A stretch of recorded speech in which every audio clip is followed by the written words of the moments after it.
অতীতের যে রাজনীতিক যে ধারণা ছিল, যে খেলা ছিল, সেই খেলার নিয়ম তো পাল্টাবই, খেলাকেও পাল্টে দিব। আসসালামু আলাইকুম নড়াইলবাসী, আমরা গতকাল খবর পেয়েছি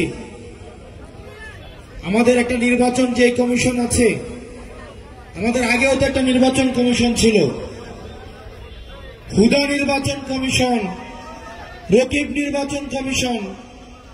আমাদের নির্বাচন কমিশনরা দিনের ভোট তারা রাতে করে দিয়েছে।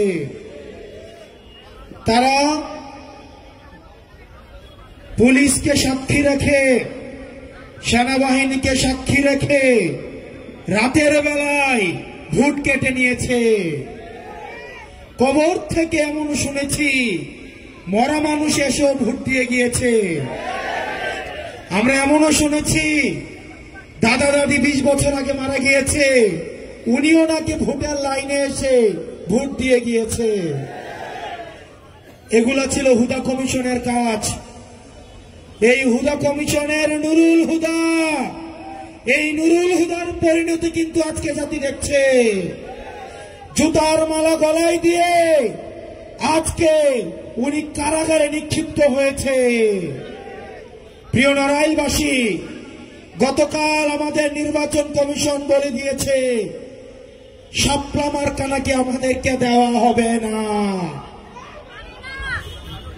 প্রিয় নড়াইলবাসী, আপনারা জেনে থাকবেন তারা মিটিং করেছে আজকে, কিন্তু মিটিং হওয়ার আগে গতকালই তারা ফলাফল জানিয়ে দিয়েছে। অর্থাৎ ভোটের আগের ফলাফলের মতো আমাদের নির্বাচন কমিশন এখন মিটিং এর আগেই তারা ফলাফল জানিয়ে দেয়। আমরা ধিক্কার জানাই এই নির্বাচন কমিশনের দ্বিচারিতাকে। তারা মিটিং করেছে আজকে, তারা কিভাবে গতকালই তারা ফলাফল তারা জানিয়ে দেয় যে তারা শাপলা মার্কাকে তারা দিবে না।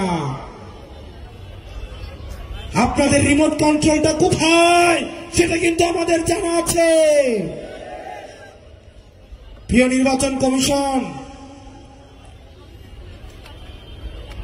প্রিয় নির্বাচন কমিশন,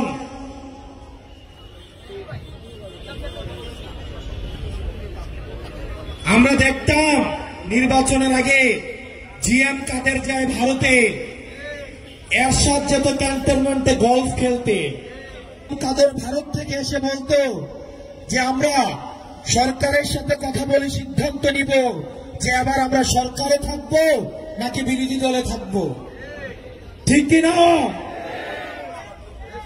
আমাদের কাছে খবর আছে এই নির্বাচন কমিশনের কারা কারা কিছুদিন আগে ক্যান্টনমেন্টে সিএমএইচে ভর্তি ছিলেন।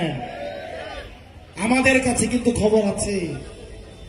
এরশাদকে যেভাবে গলফ খেলতে নিয়ে যেত, ঠিক একইভাবে এখন অনেককেই ধরে ধরে সিএমএইচে নিয়ে যাওয়া হয়। কোন জায়গা থেকে পরিচালিত হচ্ছে রাজনীতি যে কোথায় চলে। প্রিয় নড়াইলবাসী, আপনারা আমাদের সাথে থাকবেন। আমরা প্রতিজ্ঞা করছি অতীতের যে রাজনীতিক যে ধারণা ছিল, যে খেলা ছিল, সেই খেলার নিয়ম তো পাল্টাবই, খেলাকেও পাল্টে দিব। এই রাজনীতিবিদদের জন্য আমরা কঠিন করে অবশ্যই ছাড়বো, অবশ্যই ছাড়বো, অবশ্যই ছাড়বো। আমরা রাজনীতিবিদদেরকে জনগণের কাছে জবাবদিহি করতে আমরা বাধ্য করব। রাষ্ট্রের প্রতিষ্ঠানগুলোকে আমরা জবাবদিহি করতে বাধ্য করব। আমরা আবারও বলছি, নির্বাচন, জনগণ এবং রাজনীতি যদি করতেই হয় তাহলে চাকরি ছেড়ে দিয়ে এসে এবং ক্যান্টনমেন্ট ছেড়ে দিয়ে এসে তাহলে রাজনীতির মাঠে এসে রাজনীতি করুন। গলফ খেলিয়ে, হসপিটালে ভর্তি করিয়ে যারা রাজনীতিতে যারা ইন্টারফেয়ার করার চেষ্টা করছেন, আপনারা ফাউল করছেন, খুব শীঘ্রই আপনারা রেড কার্ড দেখবেন।